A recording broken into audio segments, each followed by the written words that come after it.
Quando a noite cai, coisas estranhas acontecem. Causos dos Escritos.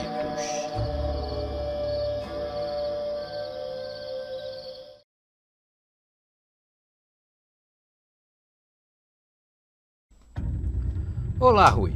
Tudo bem? Me chamo Gabriela e sou de Ribeirão Preto, no interior de São Paulo. Porém, esse caos aconteceu com meu namorado, quando ele tinha por volta de uns 8 anos de idade, na cidade dele, em São José do Rio Preto, também no interior de São Paulo. Tudo começou quando ele estava voltando da escola e sua casa estava passando por uma pequena reforma feita por seu pai, que era pedreiro. Meu namorado foi imediatamente ajudar o pai dele na obra, até que meu sogro pediu para ele pegar umas ferramentas que estavam em uma pequena edícula que ficava nos fundos da casa. Uma edícula é uma casa pequena ou um quarto. Chegando lá, meu namorado começou a ouvir um psiu, provavelmente para lhe chamar a atenção, feito por uma voz bem fina, feito de criança. Então, ele começou a procurar o autor daqueles chamados, até que ele ouviu alguém dizendo assim: "Aqui em cima." Meu namorado olhou para cima e se espantou quando viu que em cima de uma das prateleiras havia uma criatura com a aparência de uma criança, só que bem pálida e branca, com os cabelos louros e cacheados, e com 2 asas brancas atrás. Qualquer um podia facilmente chegar à conclusão de que aquilo era um anjo, ou até outro tipo de criatura angelical. Foi aí que a criatura sorriu e revelou dentes pontiagudos e serrilhados, feito dente de tubarão. Aquele ser soltou uma macabra risada e arrepiante. Então, imediatamente, ele saiu correndo da edícula, chorando desesperadamente, correndo e chamando por seu pai. Atraída pelo choro da criança, minha sogra foi desesperada atrás do filho. Meu sogro foi até a edícula e, chegando lá, não encontrou nada.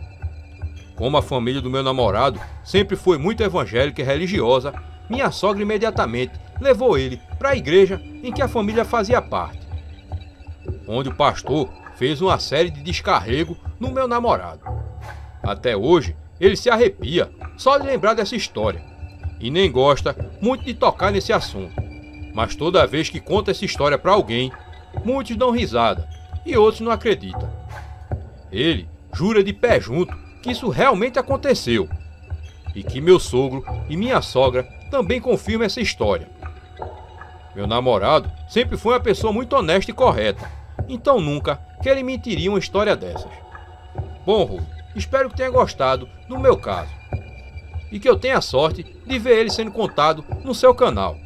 Beijos e um Feliz Natal e Ano Novo para você e sua família.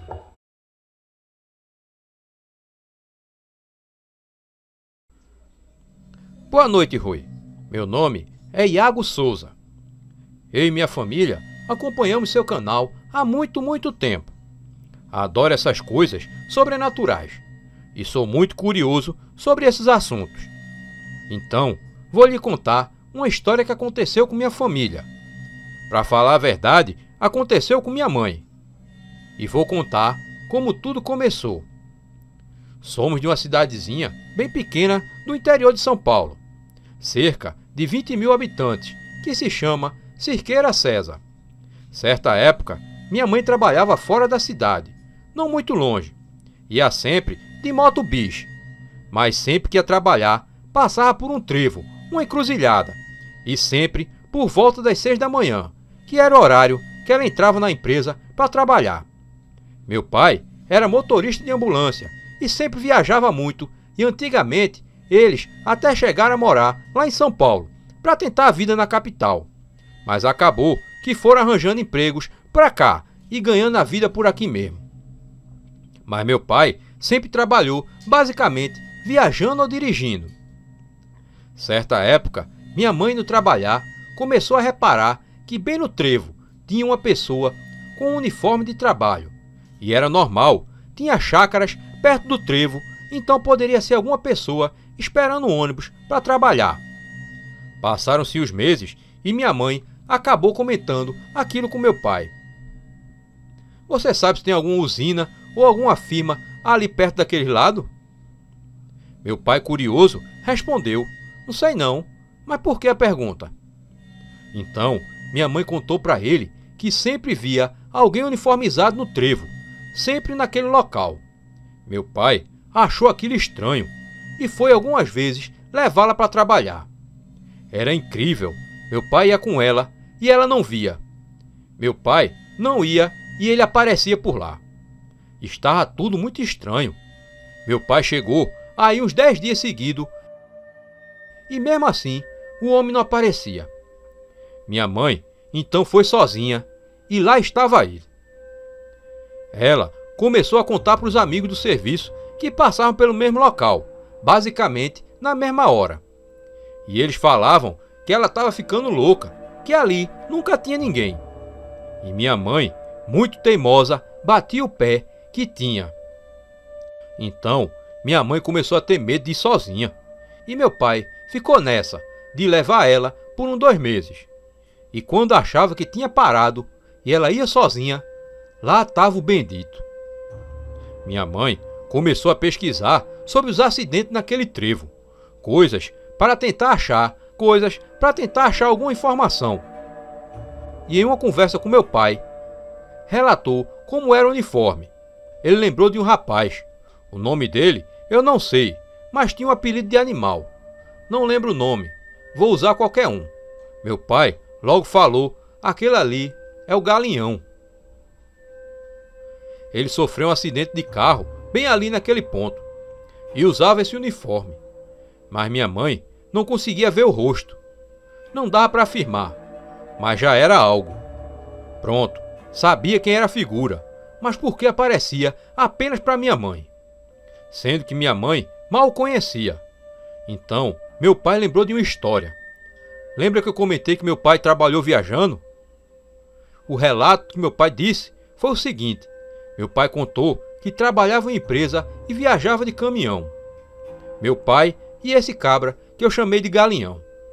Ele e mais 2 caras, da nossa cidadezinha até São Paulo. Isso demorava na época umas cerca de 8 horas. E sempre passavam eles e paravam em uma nascente. Eles bebiam água, usavam o banheiro, enchiam as garrafinhas, esticavam a perna e numa dessas viagens o Galinhão veio dirigindo. E meu pai, muito cansado, dormiu e pediu para ele acordar quando chegasse na nascente. Mas o tal Galinhão não fez. Meu pai acordou faltando quase 3 horas para chegar em São Paulo. Morrendo de sede, foi falar com o Galinhão e assim ele respondeu: vocês não acordaram porque não quiseram. Eu parei lá. E o pior, ele tinha enchido um galão d'água. Meu pai e os amigos, morrendo de sede, pediram por favor para ele dar um pouco daquela água e o abençoado negou. Vocês acreditam? Meu pai diz que foram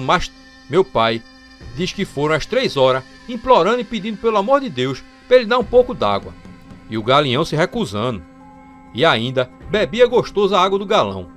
Disse também que quando chegaram, meu pai xingou ele de tudo quanto é nome e disse a seguinte frase: seu filho de uma égua, onde já se viu negar água?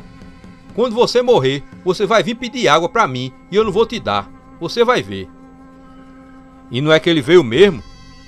Lembrando dessa história, meus pais correram para o cemitério e procuraram o túmulo do Galinhão. Fizeram oração e meu pai diz que também ficou olhando o túmulo.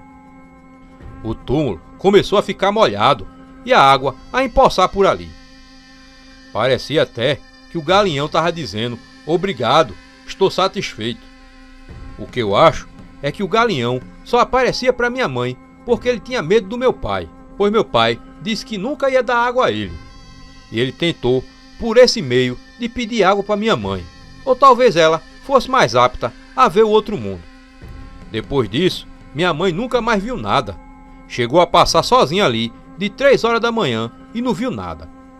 Mas sempre que ela passa, ela se lembra da situação que viveu ali. Bom, Rui, esse é meu relato. Espero que todos gostem. Desculpa se ficou longo, mas essa é a prova que as palavras que parecem sair de boca fora ficam na memória. E aí, minha gente, o que vocês acharam dessas duas histórias, hein? Qual das duas foi mais assustadora? Deixa aí nos comentários. E até o próximo vídeo. Colaboraram com esse vídeo os seguintes membros: